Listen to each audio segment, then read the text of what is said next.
Sa umaga, tanghali at gabi po sa ating lahat dyan sa all over the world guys at sa kabuong mundo. Ito po yung ating updates for today na tungkol sa Kimpaw ganap. Bago natin pisahan yung ating intro guys ay gusto ko lamang po batiin yung mga tao dyan. Yung mga senior dyan, yung mga fans natin dyan. Maraming salamat po sa inyong lahat.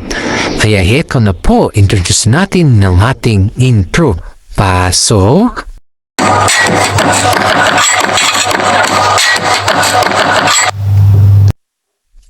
Okay, alright. Update na naman tayo sa Kimpaw ganap for today, guys.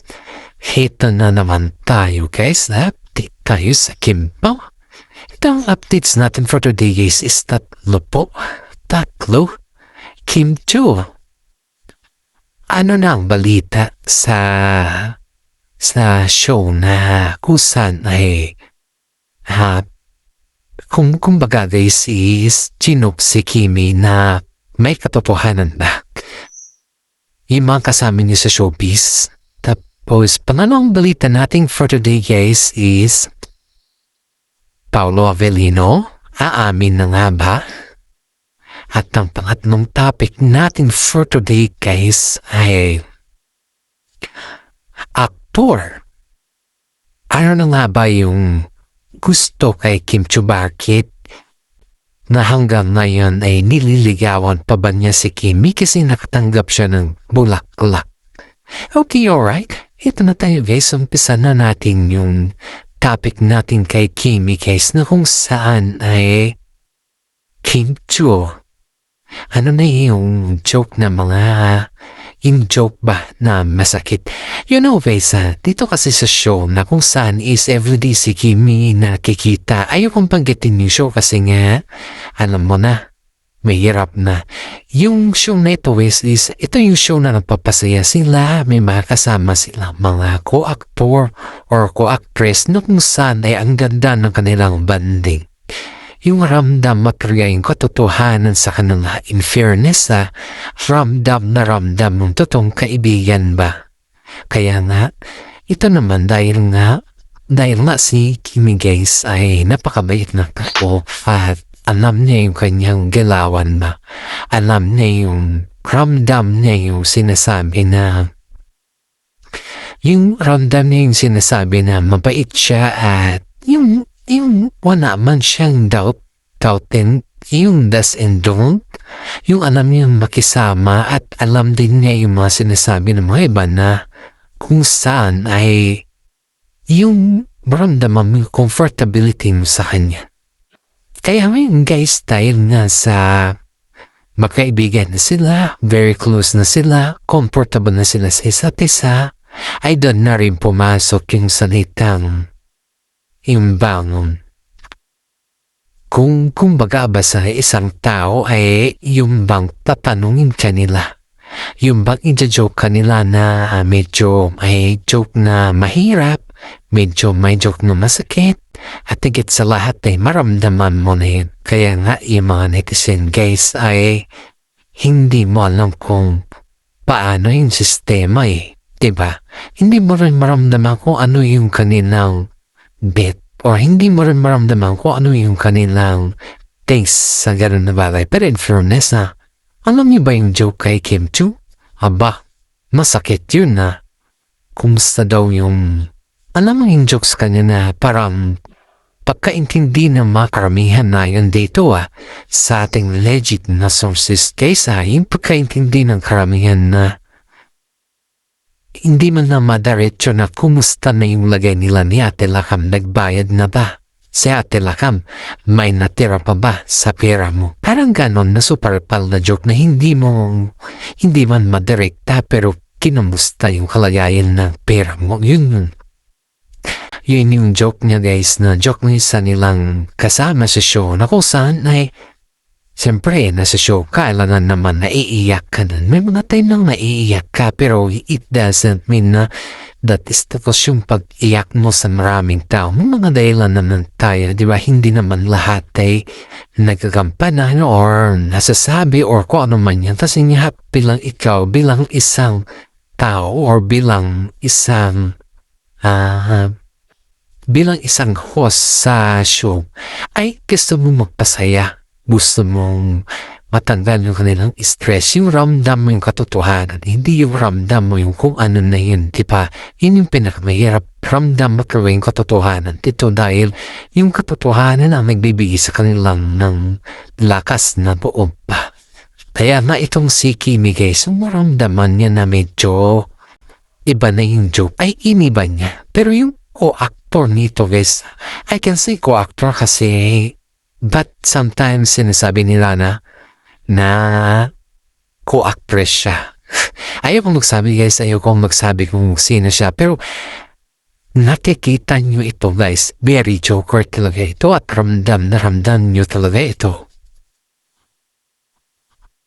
Alam nyo guys na sa kabila ng lahat ng kanyang mga pag-joke ay pati si Kimi guys ay nararamdaman din niya yung alam mo yung ugali ng isa't isa kung joker ba to o may pinapatamaan kung gaano pasakit yung kanyang pinapatamaan guys. Tumalong topic natin for today guys is Paolo Avellino, haamin na nga ba? Aba, sarap sa pakiramdam guys na si Paolo Avellino, haamin na nga ba talaga? Or ano ba? Ano ba yung ramdam ninyo? Kasi nga, siyempre, kung ikaw yung nasa sitwasyon natin, kung ikaw yung nasa sitwasyon ni Paolo Avellino, sa tingin mo, aamin pa ba yan? O sa tingin mo, ano yung giging kinalabasan ba? Diba? Lahat naman tayo dito, kung tutusin mo, mahirap magsabi ba? Mahirap yung, yun ay isang bagay na alam mo naman na hindi ka naman maaayos sa mga ganun na bagay. In fairness hindi naman basta-bastang aamin si Paolo Avellino kung ano man yung itatanong mo na masyadong private siguro or yung masyadong ramdam mo nung hindi na kinakailangan na sinasagot sa publiko or yung ramdam mo na parang iba na. Hey, to think guys ay pakiramdam ko hindi siguro aamin din si Paolo sa mga ganon. Pero in fairness nadulas siya sa about din sa chika yung nag-interview sa kanya guys na kung saan ay i-reveal nata nila yung kanilang bahay at tinanong naman dito kung bakit hindi masyado silang nagpo-post ni Kimi sa Facebook. Yung bang galawa sila guys, alam nyo guys, pansin ng mga netizen ay hindi masyadong nag-update si Paolo Avellino sa kasi Kimi ng Instagram nila yung mga iba nilang media, yung softmed, hindi masyado silang nag-update. Ewan ko lang kung bakit hindi sila masyadong nag-update or ano man din kasi nga, siyempre bilang ikaw naman na fans ng mga Kim Pao, paminsan-minsan kailangan mo din i-update yung sarili mo ba para sa ganun ay nakita ng mga fans na ikaw ay updated, ikaw ay hindi man sa ramdam nila na updated lahat yung mga sokmen mo kasi marami nag-aapang sa iyo at saka sikat ka, diba?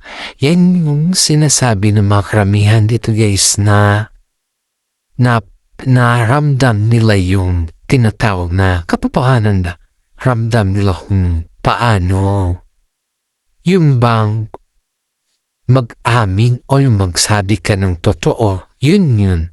Kaya in fairness kaysa kapag ganun yung sitwasyon na ramdam mo na medyo okay ng lahat at ramdam mo na may katotohanan ng lahat at ramdam mo na ikaw lang yung nagsasabi ng kabutihan ba? In fairness, pag ganun yung sitwasyon, saludo ako sa iyo. Kasi nga, inaamin mo pero si Paolo Avellino nadulas naman siya na sinabi niya na may pinapagawa silang bahay pero hindi niya sinabi na kung kanino at kung sino kanyang kasama. Kasi nga, lang naman nasasabihin pa yung mga ganun, diba? Mahirap na. Wala na naman na magsasabi ka pa ng ganyan iba naman yung sistema. Ang pinakamasakit sa lahat kaysa yung sabihan ka na ganyan o ganito. Ibang usapan na yan. Hindi naman kayo magparehas. Kung kung sa akin lang kung sa aking lagay lang pwede mo naman, pwede naman kayo mag-usap ng ganyan or ganito. Pero, mahirap din kasi nga, alam mo pag yung inaasahan mo na magsabi ka ng totoo, pero kailangan mo itanggi or kailangan mong i-deny or kailangan ka mo nang magtanong sa partner mo na ano yung sasabihin ko sa interview? Magsabi ba ako na totoo or hindi? Or kailangan pa magtanong ko muna sa management? Kasi alam nyo guys, pag may nakahawak kasi sa iyo ng mga ganyan management or kung ano man dyan, mahihirapan ka Mahihirapan kang magsabi ng totoo. Kumbaga guys, is nadudulas ka na. So syempre, kapag ikaw ay nadudulas, siyempre halo-halo na yung isipin ng mga fans here. Pero in fairness, nagsabi din siya na may pinapagawa silang bahay. Pero hindi lang niya sinabi kung kanino at sino yung kasama niya dun sa bahay guys. Kasi nga, ito nga guys pag ang management kasi nagsabi na huwag sabihin ang ganito, hindi naman nila talaga sasabihin yan guys. Kasi under sa kanilang contact na lahat ng sasabihin nila dapat alam ng management at may na sa mga management lang dapat ang magkaroon ng freedom ba. Yung kumbaga is under talaga sila. Kaya nga itong si Paolo paminsan-minsan nadudulas pero umaamin pa rin pero hindi niya sinasadya. Kaya nagkakaroon tayo ng mga clip na umaamin na siya pero ayon nga dito sa ating legit na sources guys ay para ata napagalitan si Paolo sa pagsabi ng ganun kasi niya wala man daw sinabi ng management na magsabi siya ng ganun guys. Heto guys, si Paolo Avellino guys ay may mensahe sa kanilang mga fans na kung saan guys ay binalita niya kasi dito na napapasalamat siya dahil nga sa dami ng kanilang suporta, sa dami ng kanilang suporta sa movie, sa dami ng kanilang maging income or resulta or successful na movie guys ay napapasalamat siya sa mga fans na nanonood, sa mga hindi din nanonood or sa cellphone na sila nanood, sa mga bumili ng ticket, napapasalamat siya din guys kasi nga napaka-successful yung kanilang movie. Hindi magiging successful ang kanilang movie kung wala ang kanilang mga fans guys. Kaya maraming mga netizen na nagsasabi na napakaswerte ng mga tao guys. So napakaswerte nila Paolo Avellino kasi lahat ng kanilang mga movie guys ay pinapanood ng mga fans, hindi sila nag-escape, lahat yan pinapanood nila. Kaya napapasalamat din siya ng taos-puso sa mga fans na to guys. Kaya sa atin guys na fans, mga loyalista ni Paolo Avellino, mga loyal or yung mga something na alam niyang hindi siya iiwan sa lahat ng bagay, ay napagkasalamat siya sa lahat sa atin. Bago natin tapusin yung ating updates guys, ay gusto ko lamang po pasalamatan ng mga senior citizen dyan na laging nanonood sa ating YouTube channel guys. Isang malaking tulong na po yan para sa atin. Shout out po natin yung mga fans natin dyan, mga senior citizen na sa Pilipinas o nasa ibang bansa or nasa all over the world guys. Always think positive and pray to the God kasi ang pagiging positibo at ang nakakonek sa Panginoon guys is nagbibigay yan ng good vibes sa atin sa pang-araw-araw natin. Maraming salamat at God bless po sa ating lahat.